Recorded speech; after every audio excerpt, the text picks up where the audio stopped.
Really, what came first is the visual style. I had no idea what I wanted to make, except that I wanted to try to make a modern 3D game in one bit, kind of in the style of the old Macintosh black and white computers. So that was my first thought. And once I got something working and I thought this looks cool, I needed to sort of figure out what to do with it. And the ship settings made sense to me because I liked this sort of, that period of time is interesting. And I thought the ship itself was contained enough that I could create everything myself. I had some other ideas about the mechanics, but it wasn't until I kind of started producing things that I realized my original idea was too much work and I would need to scale it back. And that's when I ended up with the freeze frames, frozen 3D freeze frames with the audio. I thought that kind of setup worked really well. And the first demo I had is sort of my first kind of test of if this would work. So just playing a little bit of audio and then popping into the scene in 3D. And then once I realized that would work, then I built a narrative on that. So even for the first demo, there was no real story. I hadn't worked out what was going to happen. And that's kind of good because the whole game itself is basically, the whole development itself was just a huge collection of limitations. So restrictions. I got to a point where I couldn't change that anymore. So the narrative itself was really based on the limitations I had, which was I can only tell story when somebody dies. So I needed people dying all the time, and I needed a way to connect all those deaths together in a way that made sense, maintain interest over 50 or 60 scenes, because it's a lot of people, and that was one of my first mistakes, is making the ship so big. But I built a narrative around how you can discover the bodies in an interesting order, and how you start at the end and go to the beginning, and this person died because of that, and that opens this door, blah, blah, blah.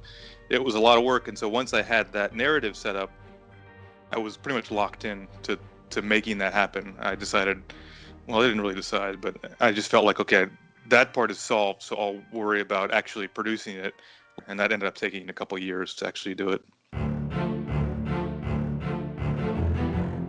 Yeah, one of the things I really like about this game is that there is this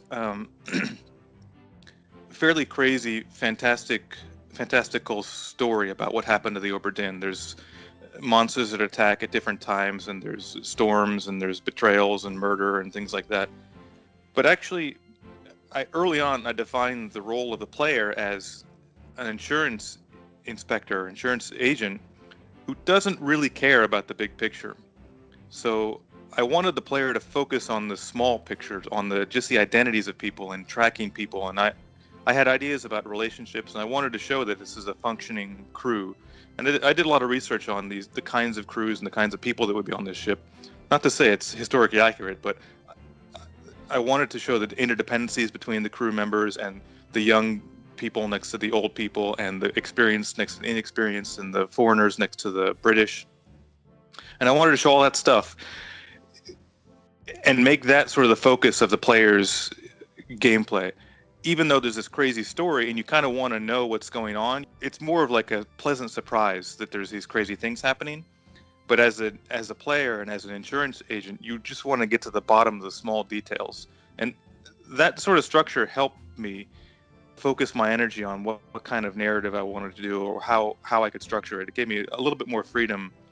In general, I like games where you think one thing is important, you think you're doing one thing, but actually it turns out something else is important. So when you're faced with a game like this, you think, okay, I want to find out what happened to the Obra Dinn. I want to find out why everybody died, the big picture of this crazy stuff that happened. But actually, once you start playing the game, that sort of big picture is more of just to pull you through the story. But your real focus is on what the individual people, what's happening to them, and who is related to who, and just nailing down their identity. So I was really happy with the way that sort of turned out.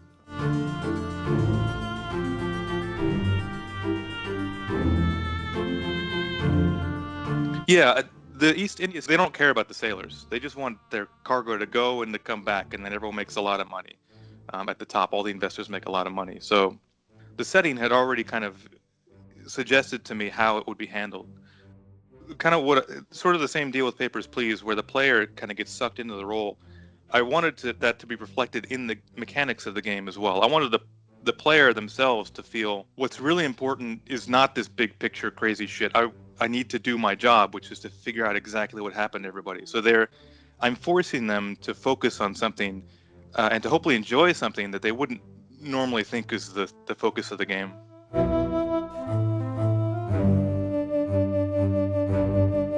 I wanted this game to be, you were faced at the beginning with this list, just as you say, a list of names and faces, and you really don't care about them for a long time, and you're kind of confused about why you need to learn about them. But by the end of the game, most people that play can recognize any person from the game, just a picture of them, and know exactly what their name is. Even maybe you could see them from the side or the back. That's something I'm really proud of, actually, that I was able to take what is initially just a name and kind of a task that you need to finish in a checkbox and just another sailor on the ship, and turn them into somebody who has a story and a personality and is more than just a collection of information in a book somewhere. One of the cool things is when I first put the whole game together, the whole game came together very late. Actually, this is one of the tricky things about this game, is that the mechanics were set at the beginning, but the actual way that the story flows and if it works in the way that I had written it was not clear until the very end. And my wife sat down to play it when it was at its barely playable state all the way through. And there's a certain character, Henry Brennan. He was nobody important to me when I created the story. In fact, nobody was important. All the faces were just, I drew them randomly, and then I assigned names randomly, and then I put the story together with them. And then when I started building the scenes, I started adding personality and things like that. But this guy was just kind of, he was in a lot of places and he was killing a lot of people, basically. But because of that, because of his familiarity and because he kind of showed up so often, my wife liked him the most. He was her favorite character, basically, for a long time. And that surprised me. And also, I thought that was great, honestly, just to relate to somebody.